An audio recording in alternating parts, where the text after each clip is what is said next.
You're working it out for the good.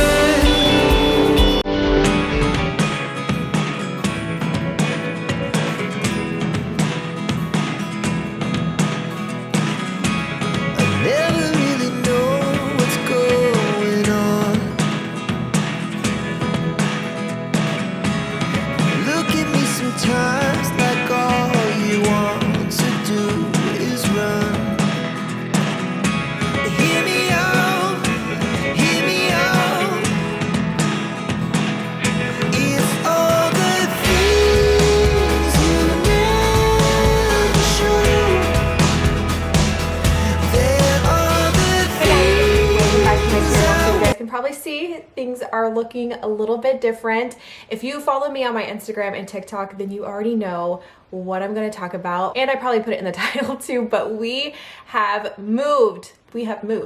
Feels weird saying that because we actually moved a month ago, so we're already kind of settled in and unpacked for the most part. Our garage is still a mess, but yeah, we have completely packed up everything as one would do, and we are now in a new house. And I know you guys have a lot of questions because I already saw a lot of questions on my Instagram and TikTok. So much has happened, I feel like, since my last video. I don't even know when I uploaded. I want to say maybe it was like 2 months ago, maybe even longer, but I am more active on my Instagram and TikTok. So if you ever want to see what's happening in my life real time, I'll put my TikTok and Instagram information below, and I'll probably put it on the screen as well. So go follow me if you aren't already. I just share my life as a mom of 5.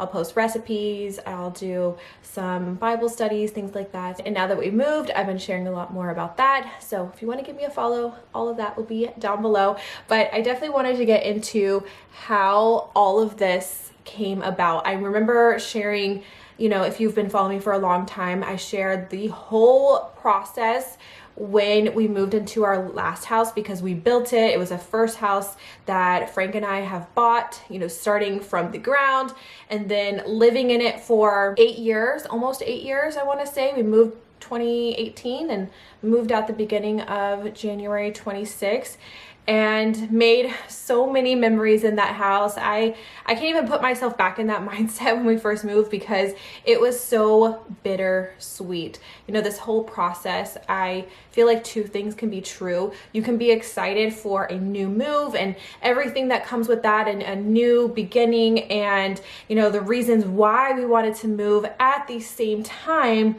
it was like we were leaving this part of us behind. You know, the kids grew up in that house. It was like the longest house because we had moved a lot. That was the longest house that we had lived in, and, you know, bringing home 2 babies in that house, all the work, sweat, tears, and everything that we put into it with all the projects. And, you know, in the back of our mind, we knew that this was not our forever home. Maybe I can't remember if we initially went into it thinking that it was going to be, but I knew after a while that this was not going to be our forever home for some reasons that I'll talk about in this video. So it was very sad leaving that part of our life behind. And something that I just keep going back to is, you know, every new beginning is another new beginning's end.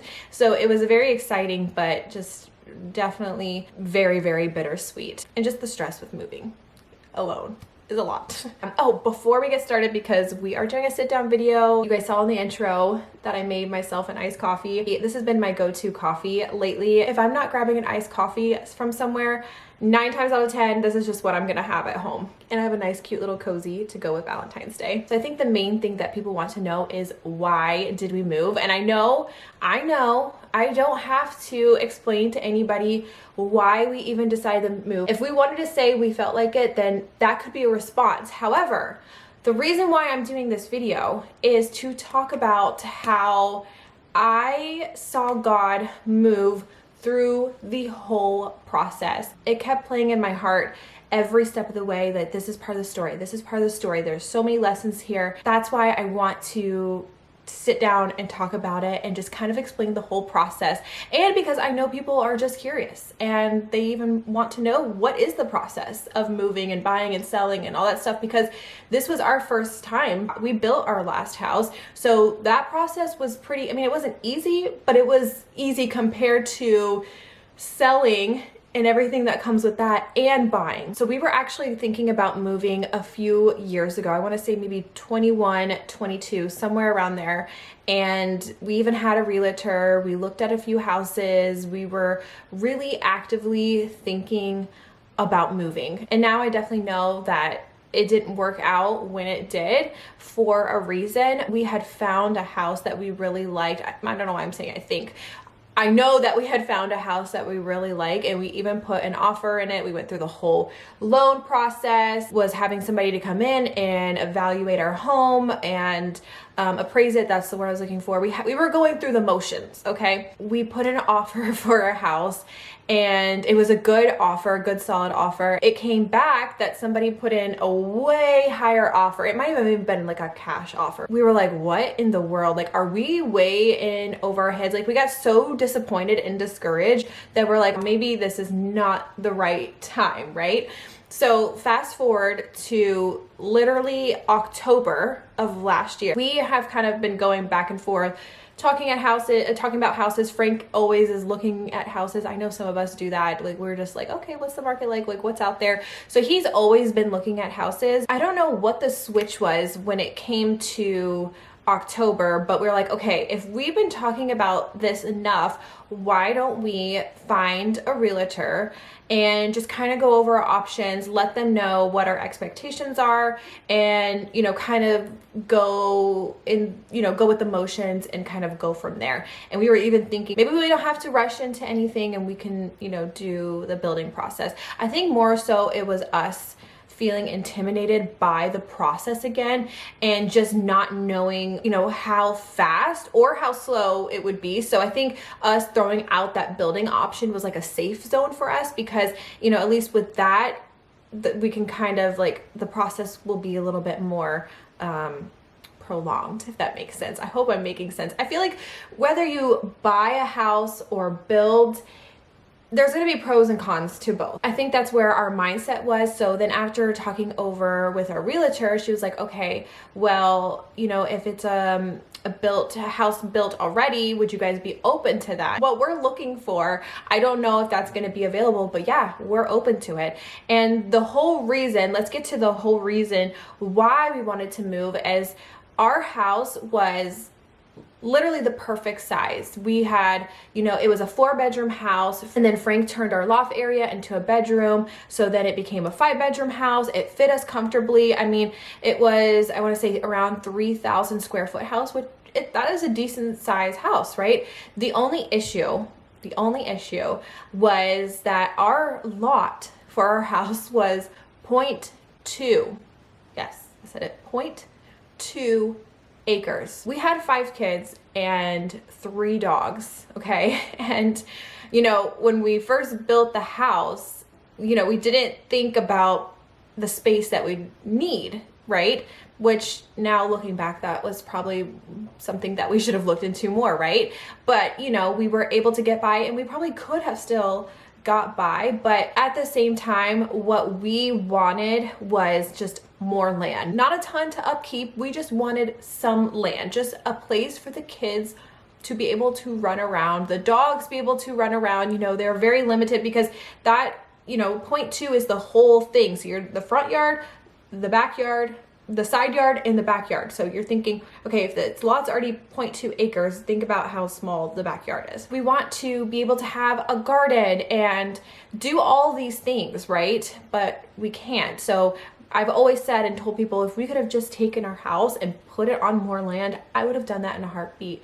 However, that is not possible. So that is the reason, that is the core reason why we've been wanting to move. We just need space. I don't even need a bigger house or anything. I just want to be able to, if I want to have a garden, have a garden. If, you know, my kids want to play soccer in the yard and not have to do it on the side yard or take it to somebody else's house or whatever, you know, we have the space for them to do that, for the dogs to be able to run around. So when we decided, okay, we're actually going to do it this time, like we're gonna go through the motions and we're gonna put our house on the market and get it ready for showings and everything. Like, we're gonna do this. And we sat at the table with our realtor, and I've come to realize that God sometimes will put people in your path for a reason. Like, yes, he will equip us on our own, but also he does put people in our path or on our path to help guide us. But I think for certain situations like this, when you have God at the heart of it, okay, either you're going to be that person for somebody, like you're going to be that vessel, or you're going to have somebody be that vessel for you. And for us, our realtor, 100%, well, everybody involved in this whole process, of course, was amazing, but she was definitely what kept us grounded. And it's, not a lot of people can say that when you start the process with your realtor, that the first thing you do before anything else is stand together and pray. And that's exactly what she did for us. She prayed over us in this whole process. And I think that's really what set everything in motion when this whole process started, and just seeing how God worked in every aspect. So, if you've ever bought or sold a home, I didn't know before, but I know now how stressful it is to not only buy a house, because you have to go through the whole loan process and finding the house and looking at houses and all of that good stuff, the selling of your house, getting it ready. Now, I'm already a pretty organized person as it is, okay? But there's still things that you have to do to get your house ready and looking good for pictures, because that's generally like the first thing that people are going to see when they're on Zillow or, realtor. Like, they're going to see, what does your house look like? Of course, I got the house ready, got it looking nice, perfect. We spent lots of like late nights painting all the baseboards, painting the painting the walls. Oh my gosh, I'm like going back through it. I'm like, we did a lot. Our house was, but after 8 years and wear and tear and with kids, like, there's things that need to be fixed. So, some repairs and things like that. Like, you do all of that beforehand. So we got the house looking immaculate. We almost didn't even know if we were gonna be able to take pictures, because I specifically remember that day was rainy. So we weren't sure if they would be able to get pictures, the photographer, get pictures outside. And it actually cleared up enough for him to get pictures. This is what I'm talking about. There was things that happened that kind of threw a wrench in it, right? But then it would all work out the way that it was supposed to. And the pictures turned out amazing. And I know that my house looked pretty good to begin with. I mean, I put a lot of pride, we put a lot of work into our house, but he definitely made those pictures look amazing. And we were trying to figure out the timing on when to go live. Now, I can't remember at this point if we were trying to go live sooner because we had already decided we wanted this house or not. I cannot remember. There was so much that was happening back then. It's so hard to remember like the fine details of that. But we did like a coming soon, and I really think that that was a good thing that we did, like the coming soon, so people were already looking at it. And then we put it live right before Halloween, and I was so nervous. I was really, really nervous to do that because it felt so final, like, okay, we're finally putting our house on the market. And by the way, I'm going completely like off the top of my head, so there might be a lot of cuts where I'm like pausing to think too. But I remember we got our first request within a few days. Like, it was fast. Yes, I do remember now because we were under contract 4 days after we had put our house on the market. So I think we got like back-to-back showings. Yeah, we got that offer 4 days after going live, which was super exciting because we're like, okay, this is amazing. Like, we were so nervous, and this whole process can be very stressful, and just getting everything ready, it's totally worth it, right? Going very smoothly, right? And still, of course, giving all praise to God. And then the people had to back out of the contract. It was seriously like a blow to the stomach, and we were feeling so discouraged. At the time, in the meantime of all this happening, is when we found this house. Frank had actually found this house, and we were looking at the pictures and everything. We're like, okay, yes, checking all the boxes, land, still the same amount of bedrooms, and it has this, it has that, and it's checking all the boxes because what we're wanting to, like the same size house and land and everything for a decent price is almost like, it's like a needle in a haystack. We came to this house one time. This was the only house that we looked at the whole process because we loved it. We loved the way that it looked, everything. That was the same day that we told the builder, because this was a new build and they've been trying to sell it. Something happened with the previous people that originally built this house, I believe. And we told them like, hey, we want this. We want to go under contract. Here's a check. You know, we're telling you, like, we're putting a deposit down. Like, we want this house. I think at that point, yes, if I'm remembering correctly, we were still under contract with, because like a week or so had passed where they had to back out. So in the meantime, we had found this house. Everything was lined up. We were under contract and we put a deposit for this house. So when they went out of under contract, it was a blow. It just goes to show like the whole house selling process is never a guarantee. Like it could take a while and anything could happen too, even like to the very last second. We were kind of feeling like scrambling, like, okay, what do we do? You know, but we've still had like a lot of people still looking at the house and had some showings. It was one of those teaching moments that we were so focused on what was happening in front of us that we lost sight of who God is, knowing that He is in control of everything. The minute that something goes wrong, we lose sight of His goodness and His faithfulness. That was the first lesson, is losing sight of who He is. You know, once we were able to gather ourselves and just keep it pushing and, you know, doing the showing, but we were gonna do like an open house on the weekend because we hadn't even done an open house yet because it was under contract so fast.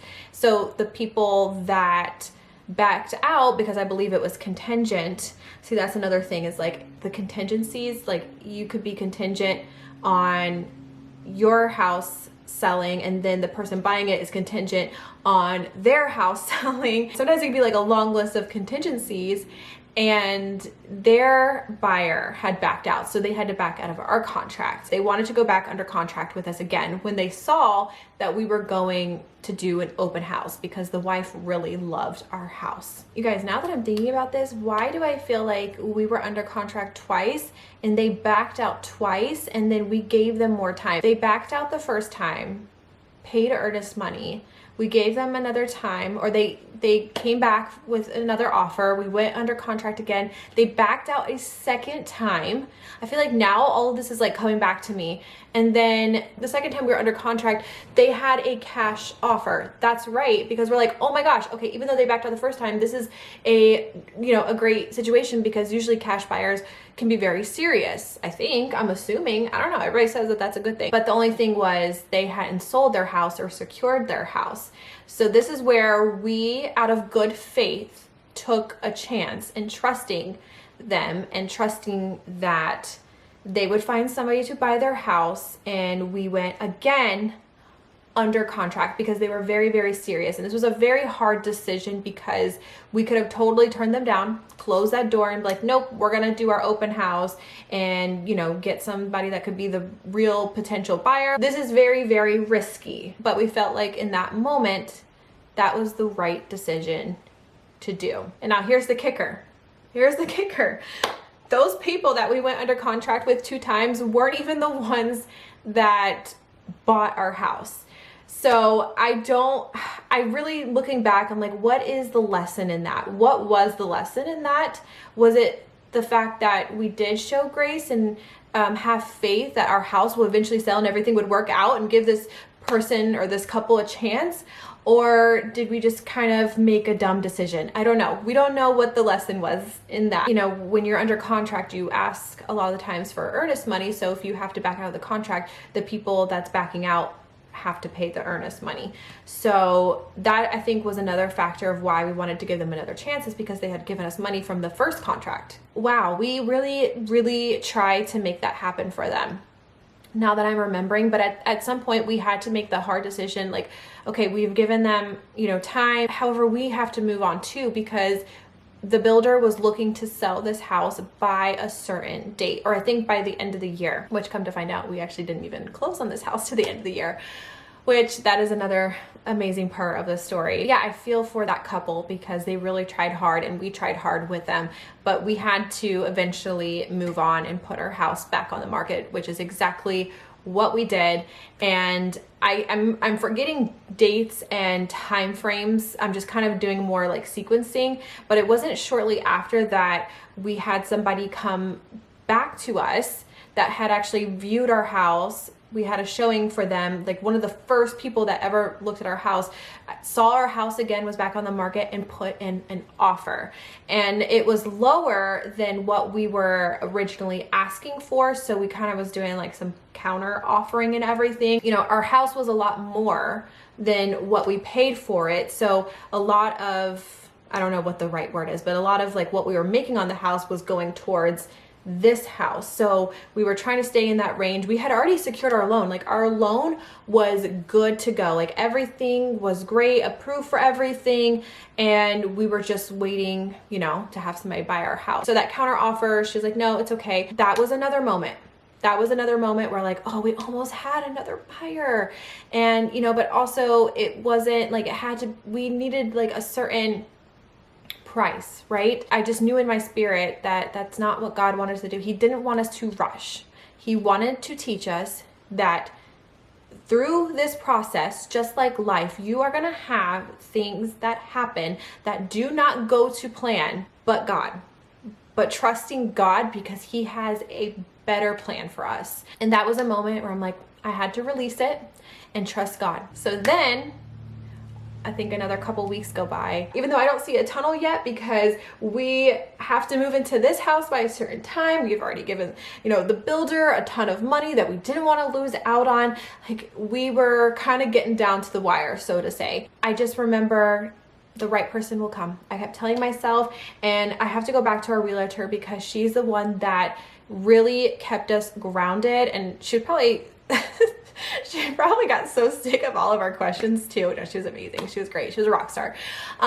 Very thorough. And she, you know, we were asking her so many questions. And that's another thing too, is like when you have somebody in whatever situation you're going through that is also a believer and is doing praying with you and counseling with you, how grounding that feels. She handled everything, like literally everything. She made the process so easy. It was just selling our house. That process was the most stressful. So some time went by again, you know, we're still praying. And that last lady who put in the offer came back again with a better offer. I shouldn't say better, but a higher offer. And I just remember praying about it. You know, every process, every decision, you know, Frank and I would be praying about it. But I just felt in my spirit that yes, this is it. We need to do this. And this is another lesson, is to make decisions with God, not just going off and doing whatever I want by myself. And it's not getting permission from God. It's allowing God to guide you and including him with big decisions like this, because he's going to have the final say anyways. So why not let him guide you regardless? And we accepted the offer, went under contract. So trying to do all of that. And then guys, we had our inspection. It came back that our house had severe hail damage. Okay. And this is where sometimes I feel like Satan is trying his sneaky ways to throw us off, like the enemy trying to distract you, right? And thinking, oh, here's another thing, because if we have, you know, extreme hail damage, like on our roof, that's going to be thousands and thousands of dollars to replace. And, you know, like what is going on? What is going on? Like, it didn't make sense because we don't even live in an area where there's ever really hail. We've never had hailstorms. My realtor has sold multiple houses in our neighborhood. She's never seen any hail damage. That was just like really odd. Of course, that naturally stresses us out because extreme hail damage. So Frank went up there, looked at everything, took videos and pictures for our own record. They had a roof inspector come out to check everything out. And he was there for like 5 to 10 minutes tops. And we're like, oh great. He's noting something, right? Because he was very like quick about it. And we were just like on him again, taking our eyes off of God. I'm trying to paint a picture of what happens when we start acting frantic and lose sight of Him. And that was another moment, another learning moment. Like, what are we doing? What are we doing? We are not trusting God and trusting this process, because He would not allow this to happen for a reason. And Frank and I, again, we prayed about it. We left it into God's hands. You know, the guy came. I prayed while the guy was there, and it came back that our roof was fine, that we just needed to seal a couple nails. There was no hail damage, and that was it. Our flesh wants to trust what we can control, and our spirit has to trust what we can't see. And that's very hard for me as an ex-atheist, because I have to see it to believe it.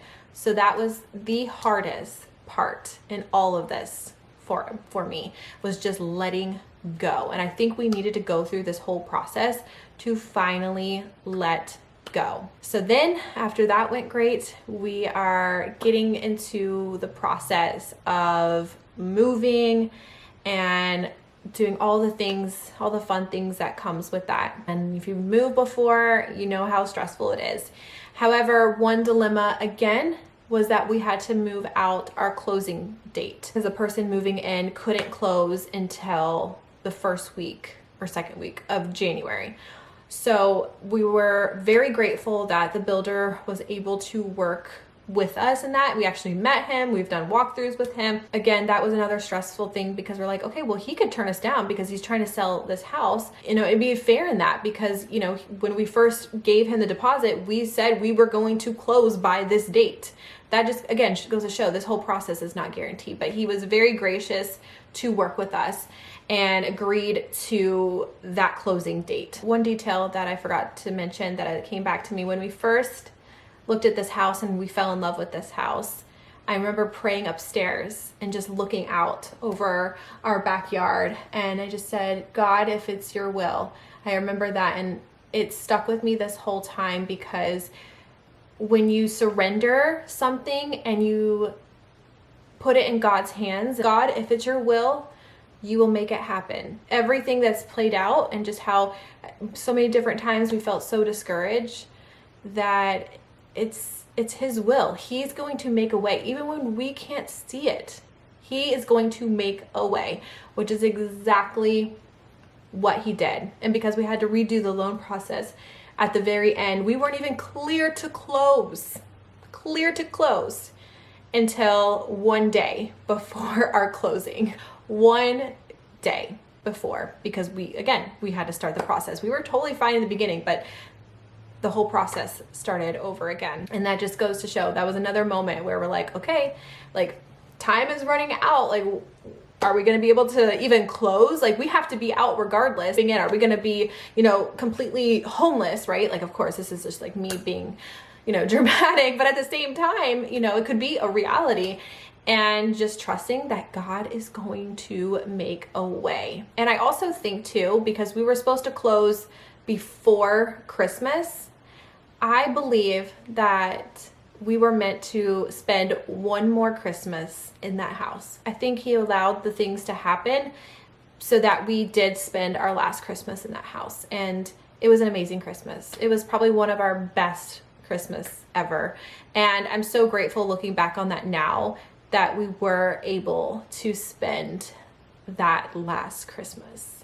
I don't know why I'm feeling a little choked up right now about that. I think because I still have so much love for that house and just like all the memories and everything. It's truly bittersweet. But yeah, after the move, we're like, okay, it's time to pack everything up. We've been kind of packing, but you truly don't know how much stuff you have until you start going through it, which was good for us because we were able to purge a lot that we have accumulated over the last 7 to 8 years. I never want to move again for like such a long time. Thankfully, Frank was able to rally so many of his friends, and they were able to help us move. Frank's parents were there, his brother, and really came through for us, and saved us a ton of money too that we would have had to spend on a moving company, and because we had to move out the day before, because the buyer had to do the walkthrough the next day before we close, everything needed to be out, and we had to get an Airbnb. So then trying to move, and the kids were in school because it was after break, and just trying to do all of that was so stressful. And I'm telling you guys, the only thing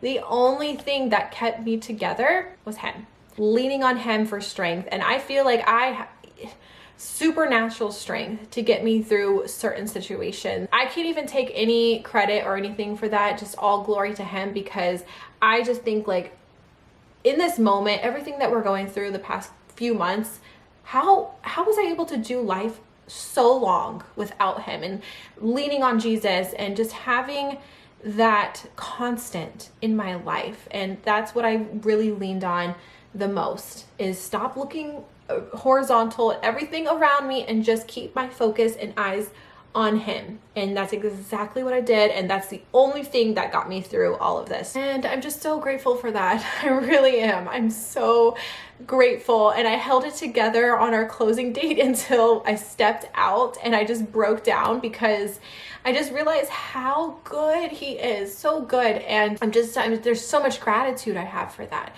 So much gratitude. And to go back to our realtor, who really kept us grounded as well. This is how I know how intentional God is. Okay, this is how I know.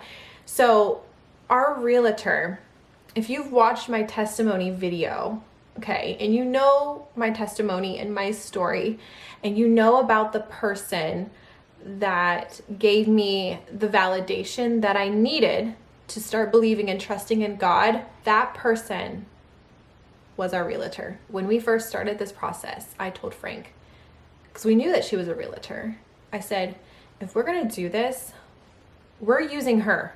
She is going to be our realtor. I knew that there was way more reasons why he put us in her path, or her in our path, I should say. I said, she's going to be our realtor. She is what orbited and started this all in the first place.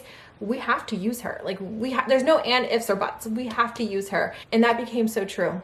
She needed to be our realtor, not only for that process, right? The knowledge and everything of buying and selling and handling all of that, but because she prayed over us. She continuously prayed over us. She spoke life into us and encouraged us and our faith in this whole process, and really built us up. I am so grateful for her. If she's watching this, you know who you are.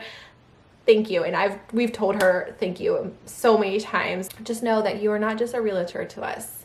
You are a lifelong friend, and we're so incredibly grateful. Like I said, this story, to talk about the buying and the moving of the house and everything, like I said, I could have just been like, yeah, it's fine, it's whatever. But there was so much more to this. There was a story in this. There was a testimony. God was in this to talk about his faithfulness. And that's exactly what I wanted to do for this video. Whew, you guys, I feel like I've talked so much, went through so many different emotions. Wow. So this video is probably gonna be really long, and if you've watched it to the end, thank you so much. I appreciate it so much. I'm so sorry that I was gone for so long. There's so much that was happening. Even before we decided to move, kids were sick. I was sick for like 3 weeks. If you guys have heard about that weird flu that's been going around, I had that. And then we started the selling process, and it was just a lot with me working full time, Frank's work schedule, kids, everything. We're just now feeling like we're getting settled in. So I think that's a good sign that I can start these videos up again. So I appreciate you guys for understanding and having patience with me, but I think this video was worth the wait, and I hope that you guys enjoy it. I'm gonna leave it at that because I have to go get my kids from school, so I think this is a good stopping point. I just want to say I love you guys. I appreciate you so much. Cannot wait to read your comments, and I will see you guys in my next video. Bye guys.